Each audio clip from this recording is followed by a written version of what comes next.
Musíme jeden dať preč.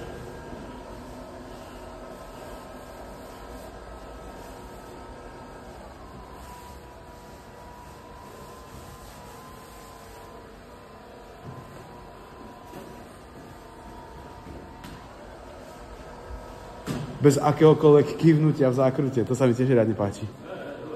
Riadne je to šasy.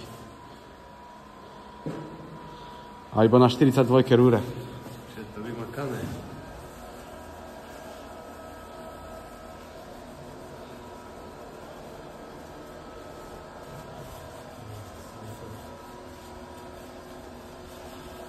No ale dosť to potrvá, kým z takej výšky si ide človek dole.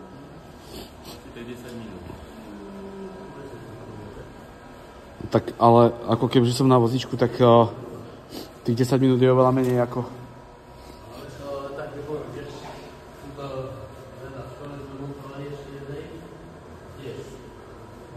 Všetko určite dáte.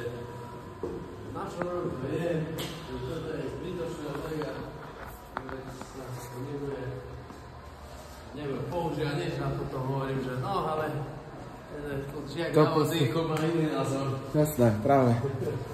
Ten žiak na vozíku má iný názor, veď vy to nebudete používať, vám je to na nič. Pre vás to nie... S vami to nejak nesúvisí.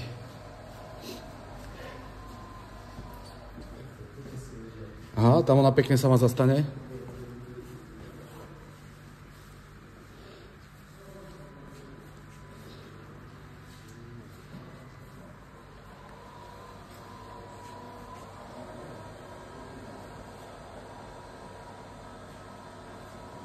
A Mako je kde? Dobrá prezývka, nie? Dobrá.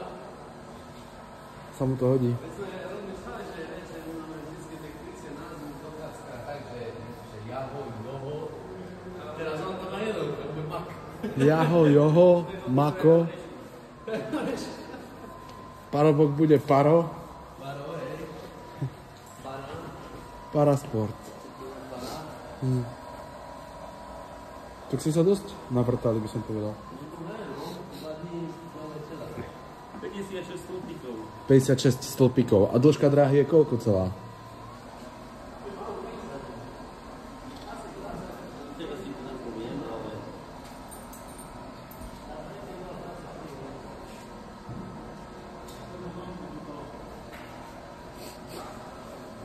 Dobrý deň.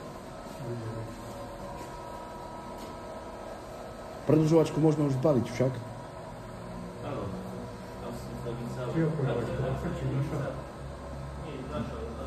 Firemná. Podniková. A ešte najlepšie je ten test s tou otvorenou fľaškou. Hej, škoda, že je tam riedidlo, ale či čo to je technický benzín?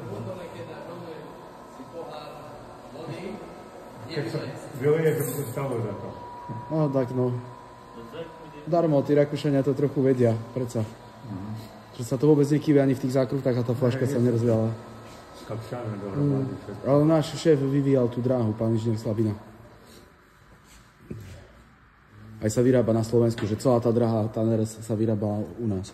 No, paráda. V Krupine. A to z nerezu, Z nerezu, no. No to musia byť takí majstri, čo vedia ten nerez várať, ohýbať. Hej, a to je iba 42 rúra, čiže tam vznikali veľké deformácie počas ohybov. Tak sa to muselo celé tak ako riešiť formou takej dvojročnej štúdie.